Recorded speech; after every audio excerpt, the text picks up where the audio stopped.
that was happening with another defendant, that being the convenience store in Beaufort County, correct? You said Hampton. I think you meant Beaufort. Sorry, let me rephrase that. You're in Beaufort at this point, correct? No, I'm in Hampton. I filed it initially against Luther's, which was a bar after.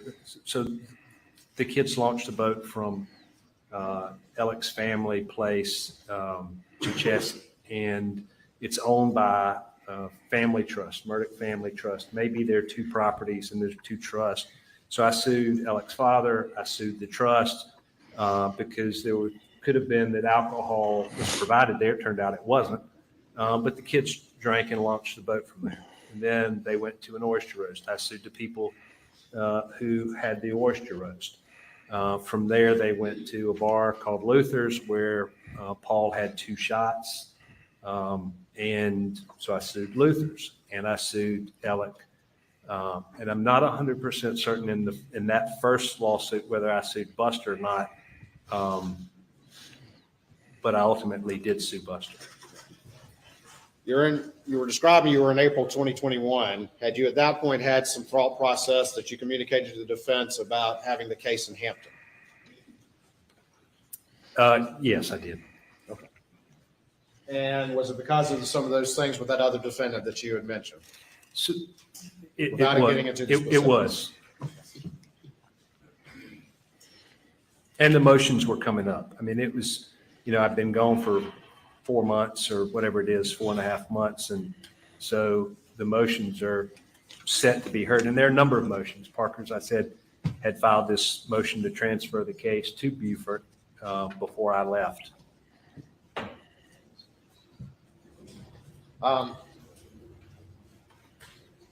As you're thinking about, as we're in April of 2021 and you're thinking about putting it in Hampton, you were still concerned though about the case against the defendant in Hampton County, his home county, correct?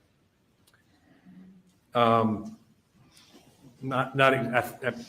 think you're still getting Beaufort and Hampton mixed up, but so not exactly. I was. All right. Well, you explain Okay, to me. I'll explain. There were a number of reasons that I wanted the case in Beaufort. I had substantial evidence. One of the things that we didn't talk about was when you have a 17, 18, 19-year-old girl, which I have, she constantly has her phone and she's constantly taking videos. And so one of the things that I discovered is that Paul's girlfriend had tons of videos of alcohol, family trips, videos of Paul drinking in front of his parents, videos of him grossly intoxicated. And so that evidence I shared with Alex's lawyers as well leading up to it. I didn't share it. They didn't serve the same discovery on me because they didn't want the other defendant, Greg Parker's, to have it at that time because they were so entrenched in that there was some sort of venue-friendly lawsuit going on between Alec and myself, but there wasn't.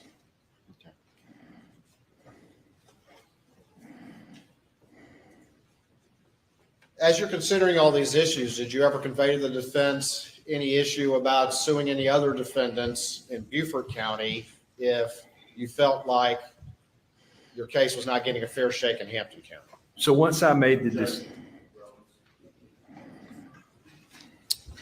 Ladies and gentlemen, we're going to stop for the day.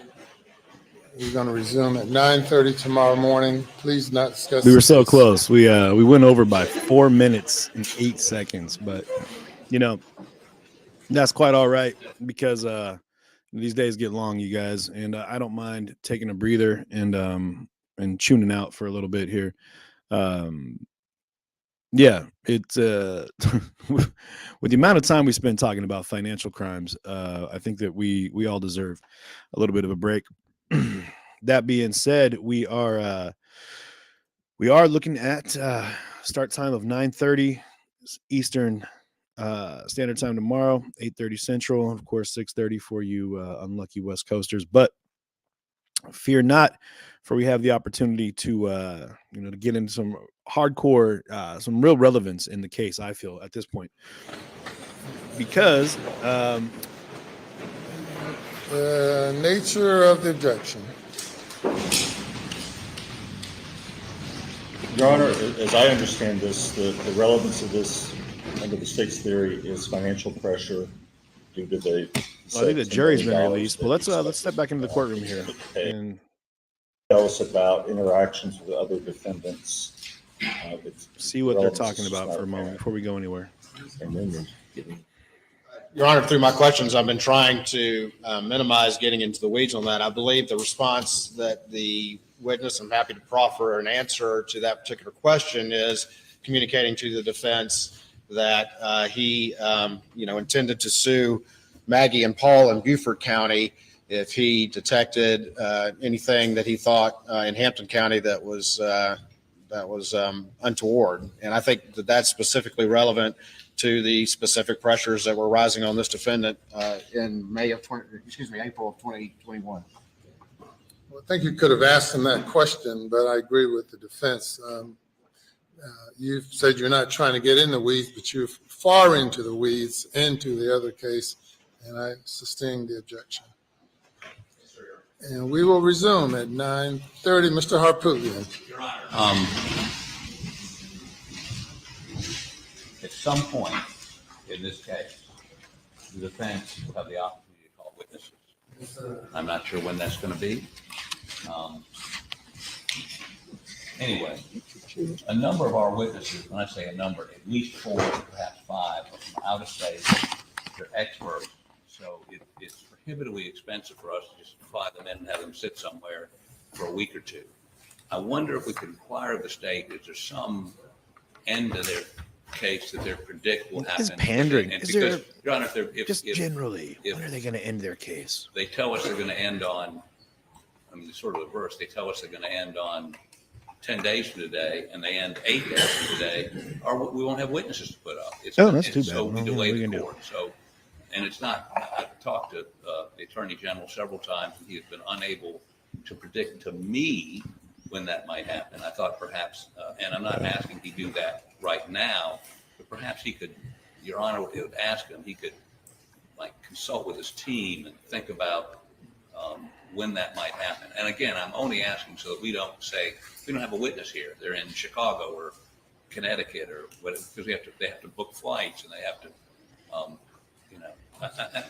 I'm not whining. I'm just saying there's some specific. Reasonable request. I certainly understand. I don't do that much. Thank you. I believe, and I think the defense counsel will have to concede, I've been very accommodating at what our next day's schedule is and trying to provide that. I've tried my best to communicate with the defense, and I think he would have to concede. Yeah, but he's not worried about that part. He wants to know, when are you going to be through? Judge is calling. And I told, he says I didn't tell him, and I told him that, right now I'm thinking at the latest midweek next week is what I was thinking. I told him that earlier today. And again, Your Honor understands these are fluid. Objection can happen, cross-examination happens, and camera proceedings can happen, but that is what I told him. Does that give you a sufficient idea? Give you an idea, but as this process, Mr. Harpootlian, and look at he's got bags like I do, man. Mine aren't from drinking though. That dude looks like gilding the lily and plowing on. Gilding the lily. Apparently instinctive. I'm not criticizing it. It's his case.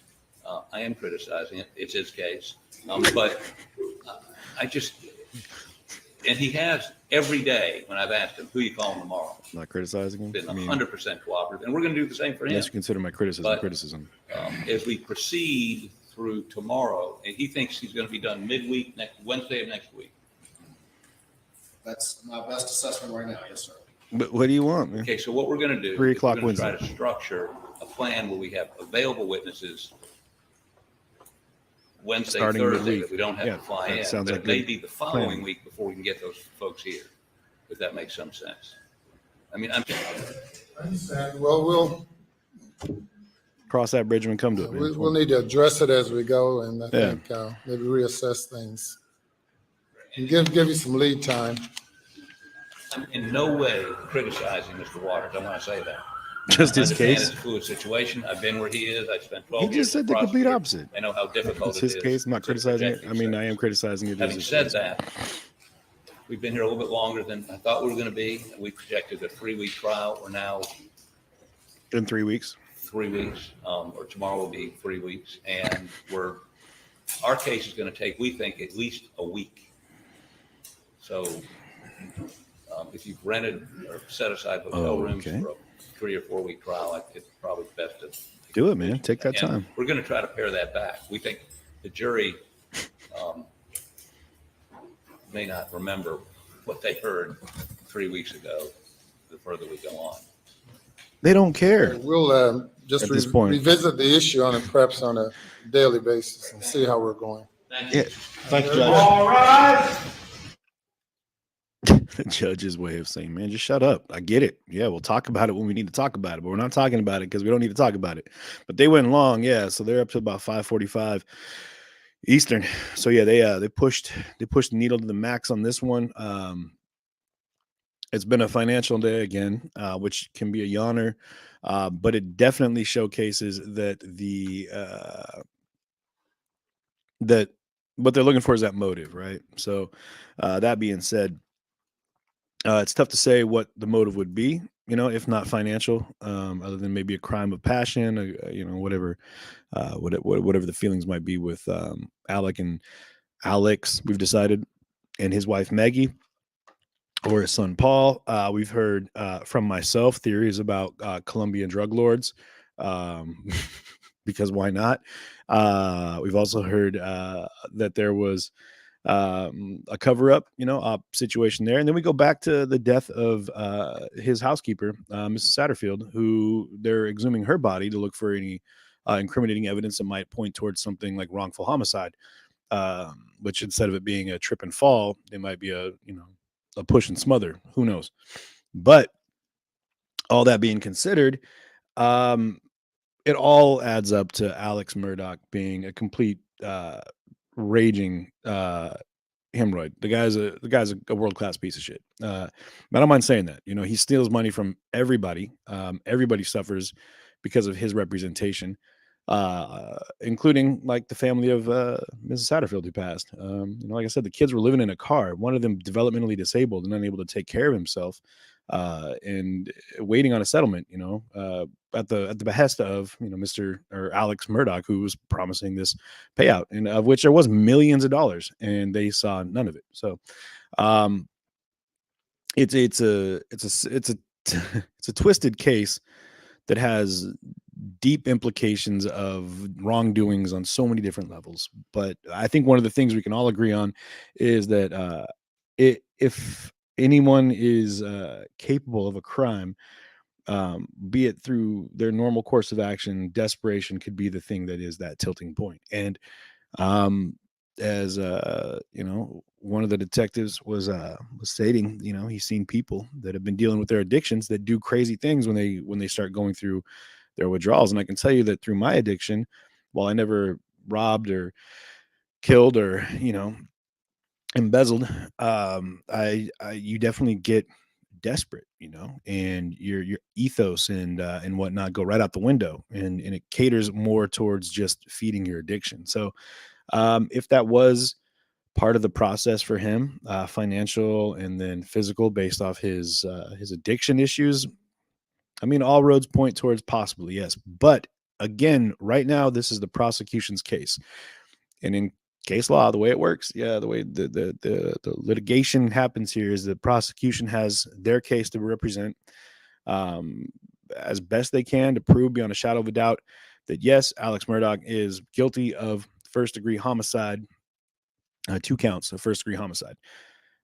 And then they rest their case. Once they feel they've done an adequate job, then they turn that case over to the defense. And the defense will then call their witnesses. And like the attorney was saying, Mr. Harpootlian, they'll represent their case, and they have their witnesses they'll call up.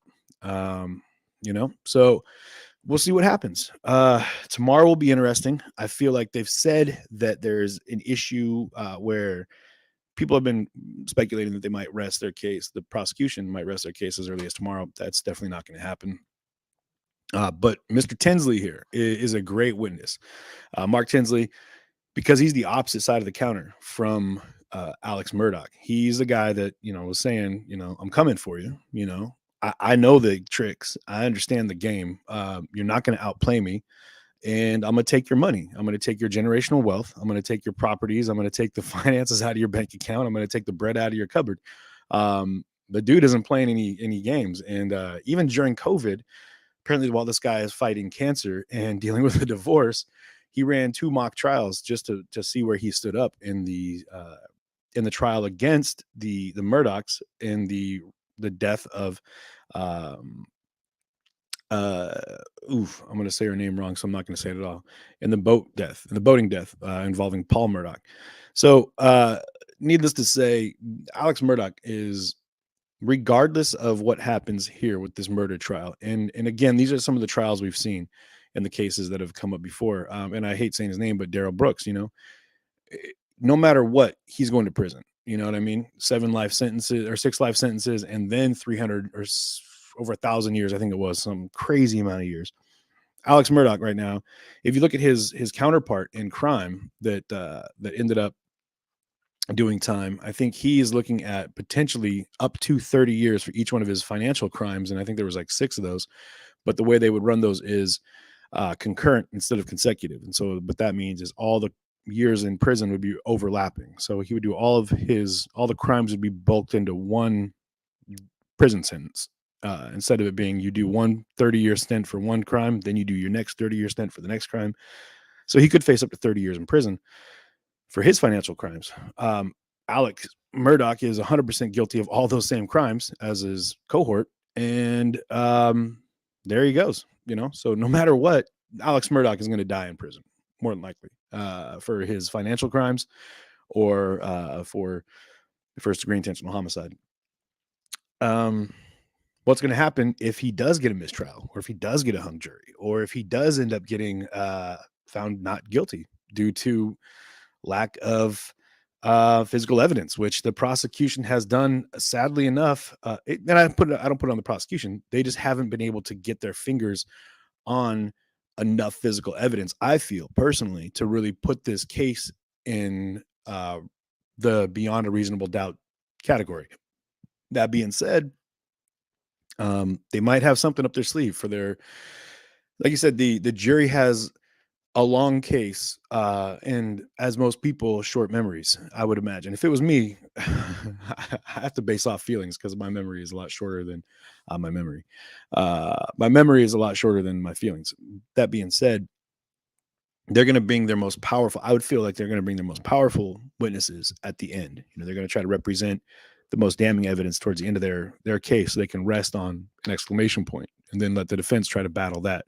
Because they want to upset the defense's case. They want the defense to come in off foot. They don't want them to have the, a full head of steam walking into it. Like, yeah, we saw how this was going, So they're hoping that they're going to be able to ask that, that last bit of questioning, their final statements and closing arguments, and in a way that, that before they rest their case, that the defense will have an issue with theirs. So Cousin Eddie, if Cousin Eddie takes a stand, Cousin Eddie is, as they refer to him, is a gentleman who was hired by Alex Murdaugh to kill him in a botched, suicide for hire attempt, which whatever.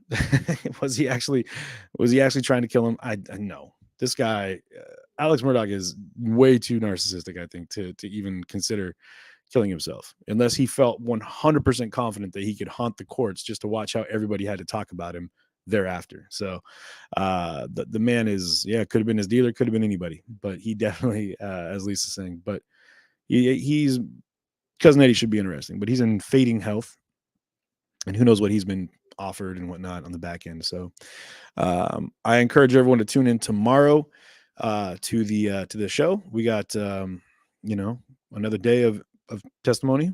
And again, during the lunch break, I think we're going to do it again, call-ins. So if you guys have theory on anything, on the Satterfield death, on the boating, the way things went with that, boating related death, or even on the with the with Alex Murdaugh right now and the reasons why he might have to kill his wife and son, call in. Let me know what you think, and I'll post that number up. You can also find it on my Facebook page over at CJTV Media. If you are, in fact, on page and you have notifications set up, or you just stumbled across it because you happen to know that I was doing the case, you need to go into where it says following, update your following. And the reason I say that is because it inevitably has Meta. The metaverse has screwed that up. So the way you're going to need to do that is to, I'll show you here real quick. Well, actually, no, I won't, because it's a whole process. Not if like going through it. But I have faith in you guys. You need to go into following, click on that, and then it'll say live videos, posts, anything like that. Click on that and go to all, not just highlights, because that's when you leave it up to the algorithm to say, hey, this is a highlight and we feel like this is what you need to see. Don't let the metaverse tell you what you should and should not be looking at, viewing, and watching just because it's always listening. But I will be here tomorrow with you guys bright and early at 8:30 Central, 9:30 Eastern time to get cracking with day 13, part 1 of the Alex Murdaugh murder trials. You guys check out that HBO miniseries listed below here. The Murdaugh Dynasty, the Murdaugh Dynasty. It really does catch you up on a lot of things and keeps you in the loop. It's a 3-part segment, really informative, and definitely recommend you look at that, get an idea of what's happening. Definitely make this case a bit more juicy, if you will. So between now and then, you guys have a great night. Look forward to seeing you again. This is CJ TV. I'm your host, CJ, and I appreciate you tuning in and building this community and keeping it as strong and healthy and vibrant as it has been. Your comments are always appreciated, as well as your hearts, thumbs up, and any kind of emojis you want to jam in there just to show your love. I will see you tomorrow. Have a great night.